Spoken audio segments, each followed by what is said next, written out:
My name is João Paulo. I'm from Brazil, Team Coxinha. And the deck that I'm using, I think it's my favorite deck. Although it don't have a great size, it's just 6/6. I love it so much because it can be the G's it's so strong with three shooter, and it has amazing synergy with Merchant Generosity and Total Recall of the three shooter.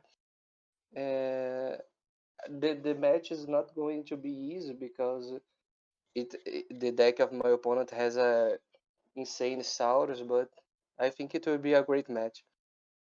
Yeah, I tested sometimes, but some I win, some my opponent's deck won.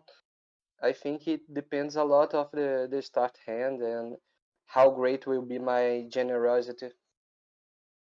Yeah, I think there's two things that he could do that will be a mistake because my deck don't have artifact removal, but I have Mimicry, and he has Borrow.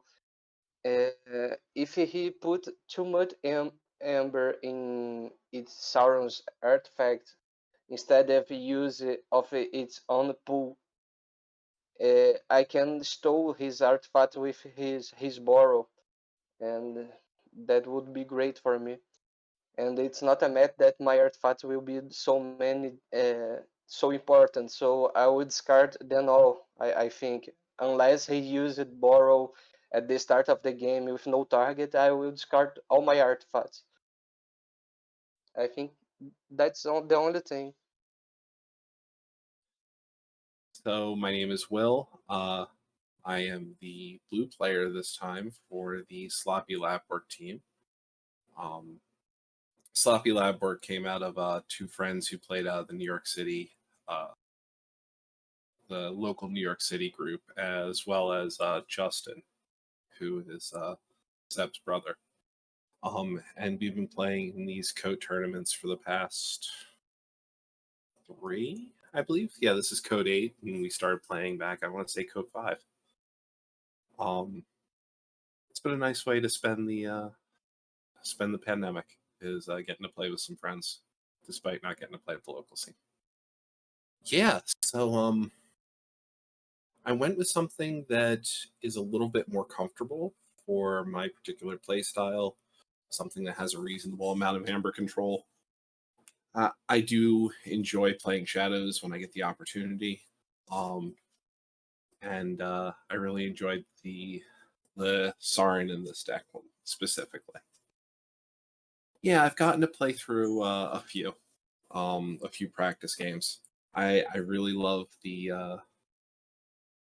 I really love what they're doing with Mars. Mars Needs Amber and Martian Generosity are always concerning cards out there. Um, and their artifact lineup is going to be really interesting.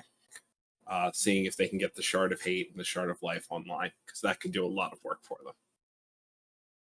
So I did win all of them, but I was pulling some really good hands. So doesn't tell you much, you know. Good luck, have fun. But okay, but moving to the blue matchup here.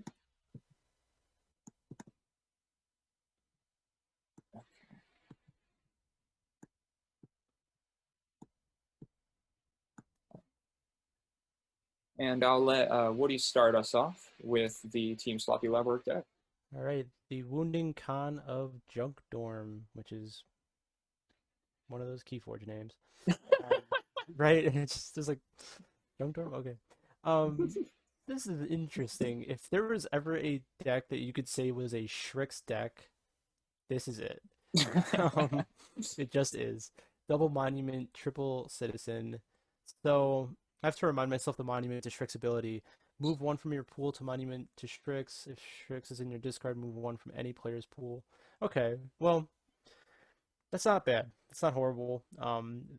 the Saurian seems to just sort of want to do the Shrix thing plus double Ludo, so it's like you got to have removal or that stuff's going to get really annoying because they'll be stealing and they don't care about the exalting part as much if if you can't take out the Ludos first. Um, that's all that I see really going on in the Saurian. The rest is kind of, regular stuff. Source Rex can help out if you center it. Shadows is interesting. Triple look over there is obviously pretty fantastic. Um, and Master Plan is also fantastic. I don't know what great Master Plan targets there would be in this deck, um, but there's probably something really sneaky that I'm not seeing. Perhaps a bone thing to save it for when your opponent has 2 keys. Yeah, that's a good idea. Yeah, that's exactly right. Um, or I guess looking ahead at the Star Alliance, it's a double New Frontiers deck. If you want to save a New Frontier for when you get to a certain part of the game where you're really capitalizing on that archiving or something. But the rest of the Star Alliance leaves me wanting more. I mean, Garcia, Yorg, those are great. Access denied can help, depending on the matchup. But I think like the bigger thing is building the Saurian stuff, um, and this deck is interesting. Like, where is 28E coming from? Sure. It's all the Shrix, I guess. Yeah. So But there's that's expected amber via any steal. right. Now, to kind of add to what you're saying with the Saurian, I mean, I've played against a lot, for some reason, a disproportionate amount of Monument to Strix decks. And when you're playing a deck without artifact control, they do turn into a steal 1 every turn. Right. And it's amber that I cannot get away. This is steal amber, dot deck here. It's Yeah. pretty nasty. You know what it is? I mean, it's at the point where like, I mean, you've got you've got so many Shrix, you can discard one Yes. because you know that you're gonna get the monuments off. Like, you have 2 of them. I mean, that's pretty nasty actually, if you can get that going. Mm-hmm. Yeah. I'll move to the Coxinha deck here, which we have a deck with a record, which is always interesting, which means it's kind of been brought around and experienced. Power level 1, 3 chains with a 5/3 record. So first thing that I'm going to talk about is the extremely obvious with this deck, which is that it is a Martian Generosity deck, and it has a Proliferator with a Dominator, which means that you have a very high probability of hitting that gen multiple times, right? So it's like you're going to hit it, hopefully you get your Dominator and your Proliferator down. If you do get them down, you're going to be able to have a situation where your opponent needs to immediately respond to that creature under taunt, or you're going to be drawing your entire deck very, very shortly. It's a huge threat.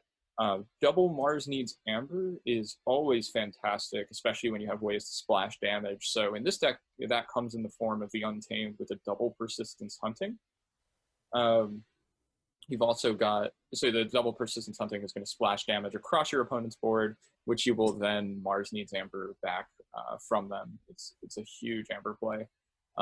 Double Banish is going to allow you to kind of get that Amber back. You just send, another thing is Banish in duplicate can be a nice anti-tempo play. So you're going to shoot 2 things from 2 different houses back into the archives, and then when they take them, then that's going to clog their hand and kind of cause this reduction in efficiency.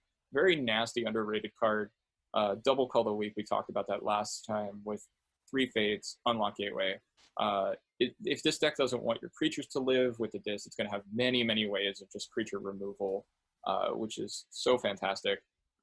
We talk about it all the time when we're doing the analysis, right? But if you switch the matchups, this would be a great response to the sloppy Labwork deck that we looked at in the captain matchup.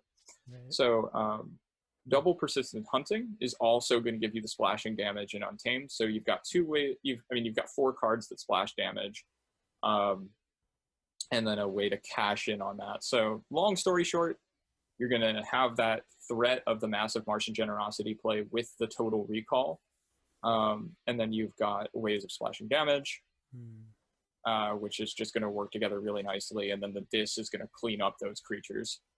So the whole deck was really this like very, very well-tuned machine. And moving to the specific matchup between these two decks, there's a really interesting thing here. I feel like I've played this matchup because I play so much kind of Mars AOA, right?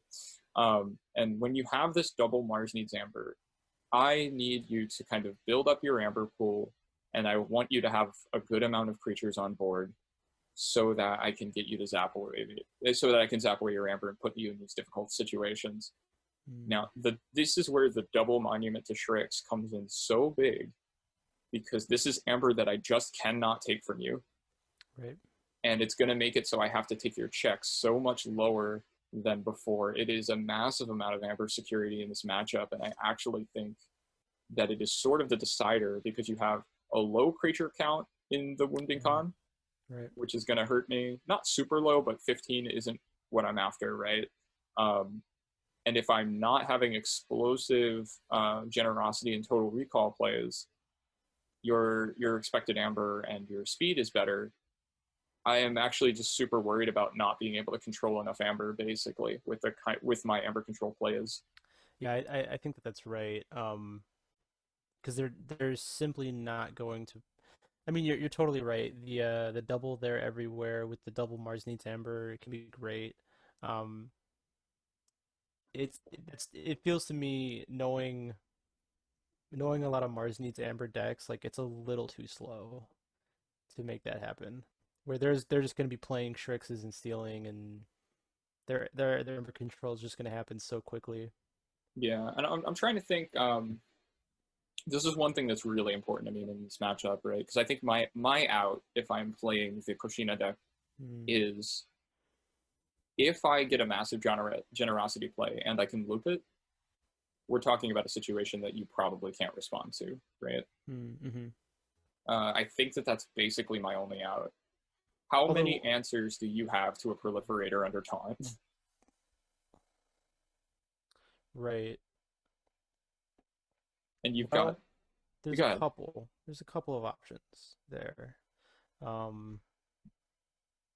I mean, obviously it's a really small creature control deck, but the creature control that there is like massively annoying, right? The double subdue is just going to slow you down while they try to find, like, the Hadron Collision or Spike Trap or Tempting Offer or something like that to send it away. Spike Trap in particular is massive because I don't have artifact control. You can lay it down and lay it for the proliferator. Yeah. Also, access denied. Oh, there you go. That'd be really yeah, don't annoying. even kill it. Yeah, just put it on. just let it live. Yeah, that would be pretty bad. Or even, yeah, I mean, they could put Disruption Field on it, and then you have a weird scenario. Yeah. But yeah, I do wonder though, even with the big generosity hands and stuff, like, Right. if it had like a key charge in the Untamed, I'd be like, yeah, that's great. Now we're talking. And maybe it has enough disruption, and what little Amber control it does have would be enough. But, like, I'm thinking of like your own deck, Quinn, where it's like when it gets those big generosity plays, you're just so screwed because it has so much control in the other houses. I don't know if I see that being as major of a possibility in this. Yeah, I think that it's a bad matchup for the AOA. I can think a lot of matchups where this would be absolute, like, this would really have some kind of, like, supremacy on the board, right? Because, like, Right. let's say we switch those matchups, we switch the blue with the captain matchup, and I have 25 creatures, and all I can do is play into this game plan. Yeah. But here we've got so many ways to steal. The expected Amber and the Amber control is so good. I think it is a very hard matchup for Coxinha here. Yeah, I think so. But also that it is true that other deck with the massive creature count would be like what you want to see, but you also don't want to see double Infernus with this generosity deck, because if you basically can't proliferate on the very next turn, like, it might be going away. Yeah, no, it very much might be. I was more referring to the dis being that kind of creature control dis in combo with the Mars Needs Amber. But I do think that deck sure. might be able to pick this apart within Furnaces. Yeah, so I think that we're feeling fairly unanimous on this one in favor of Sloppy Labwork. Yeah, I'd say so.